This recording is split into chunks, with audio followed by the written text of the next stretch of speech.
എല്ലാവർക്കും പുതിയൊരു വീഡിയോയിലേക്ക് സ്വാഗതം. നല്ല മഴ, നല്ല തണുപ്പ്, നല്ല കാറ്റൊക്കെയാണ് കേട്ടോ പുറത്ത്. അങ്ങനെ അവധി ദിവസങ്ങളിൽ പ്രത്യേകിച്ച് ഇങ്ങനെ മഴയും കാറ്റും തണുപ്പൊക്കെ ആകുമ്പോൾ വീടിൻ്റെ ഉള്ളിലിരുന്നിട്ട് കുറച്ച് സമയം വെറുതെ ഇരിക്കാൻ തോന്നും. അങ്ങനെ ഇരിക്കുമ്പോൾ നമ്മൾ സോഷ്യൽ മീഡിയാസൊക്കെ ഇങ്ങനെ നോക്കും. അങ്ങനെ നോക്കുമ്പോൾ ഞാൻ കുറേ റീൽസ്, കുറേ സ്റ്റേറ്റസ്, കുറേ പേരുടെയൊക്കെ ഇങ്ങനെ മോട്ടിവേഷണൽ സ്പീക്കിംഗ് ആണ് കേട്ടോ കാണുന്നത്. പലരും പറയുന്ന പല കാര്യങ്ങളെക്കുറിച്ച്, പല ടോപ്പിക്സിനെ കുറിച്ച് പലരും സംസാരിക്കുന്നത് ഞാനിങ്ങനെ കേട്ടു. ഞാനിങ്ങനെ കുറേ കേട്ടപ്പോൾ എനിക്ക് തോന്നി പലരും ഒരേ പഞ്ച് ഡയലോഗ്സ് ഒക്കെ തന്നെയാണ് പറയുന്നത്. അതായത് ഒരു പക്ഷേ ഇത് ആരെങ്കിലുമൊക്കെ എഴുതി വെച്ചിട്ടുള്ള പുസ്തകങ്ങളിൽ നിന്ന്, ഫിലോസഫികളിൽ നിന്നൊക്കെ എടുത്ത് പറയുന്നതായിരിക്കാം. മോട്ടിവേഷൻ എന്ന് പറയുന്നത് ശരിക്കും എന്നെയൊക്കെ സംബന്ധിച്ച് നമുക്കൊരു മോട്ടിവേഷൻ എന്ന് പറയുന്നത് ആക്ച്വലി ഇത് ഉള്ളിൽ നിന്ന് വരേണ്ടതാണ്. ഈ മോട്ടിവേഷൻ എന്ന് പറയുന്ന സംഭവം എന്നാണ് എനിക്ക് തോന്നിയിട്ടുള്ളത് കേട്ടോ. എല്ലാവർക്കും അങ്ങനെ ആവണം എന്നില്ലേ. രണ്ടാമത്തെ കാര്യം, ഇങ്ങനെ മോട്ടിവേഷണൽ സ്പീക്കിംഗ് ഒക്കെ കേൾക്കുമ്പോൾ ഞാൻ ആക്ച്വലി പെട്ടെന്ന് കണക്ട് ചെയ്യുന്നത് ആ വ്യക്തിയെക്കുറിച്ചായിരിക്കും. അതായത് ആ പറയുന്ന ആളുടെ ലൈഫ് എന്ത് മെസ്സേജാണ് നമുക്ക് തരുന്നത് എന്നുള്ളതാണ് എനിക്ക് ആദ്യം കണക്റ്റ് ആവുക.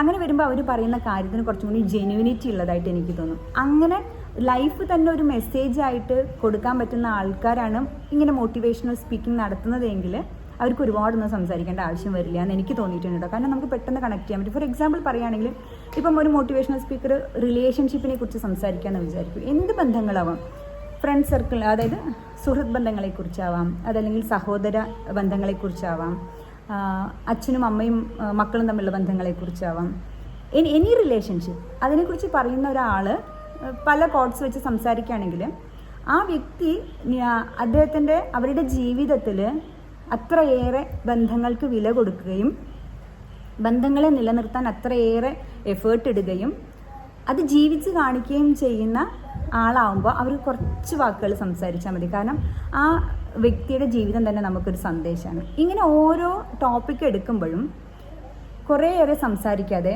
നമ്മുടെ ജീവിതത്തിലൂടെ നമുക്ക് മറ്റുള്ളവരെ ഇൻസ്പയർ ചെയ്യാൻ കഴിയുമ്പോൾ അത് തന്നെയാണ് ഒരു റിയൽ മോട്ടിവേഷൻ എന്നാട്ടോ എനിക്ക് തോന്നിയിട്ടുള്ളത്.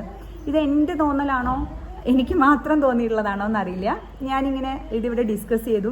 അപ്പം എൻ്റെ മോനും എന്നോട് അങ്ങനെയാണ് പറഞ്ഞത്, കുറേ സംസാരിക്കേണ്ട അമ്മ, എന്താണ് നമ്മൾ ഉദ്ദേശിക്കുന്നത് എന്നുള്ളത് നമ്മൾ ചെയ്ത് കാണിച്ചാൽ മതി എന്നുള്ളതാണ്. അപ്പോൾ എനിക്കും ആ ഒരു പോയിന്റിൽ നിന്നാണ് കേട്ടോ അങ്ങനെ ഒരു എനിക്കല്ല മറ്റെല്ലാവർക്കും അങ്ങനെ തോന്നുന്നുണ്ടെന്ന് തോന്നിയത്. എന്തായാലും നിങ്ങളും മോട്ടിവേഷണൽ സ്പീക്കിങ്ങിനെ കുറിച്ച് നിങ്ങൾക്ക് തോന്നിയിട്ടുള്ള അഭിപ്രായം കമൻറ്റ് ചെയ്യുക. Thank you for watching this video. By.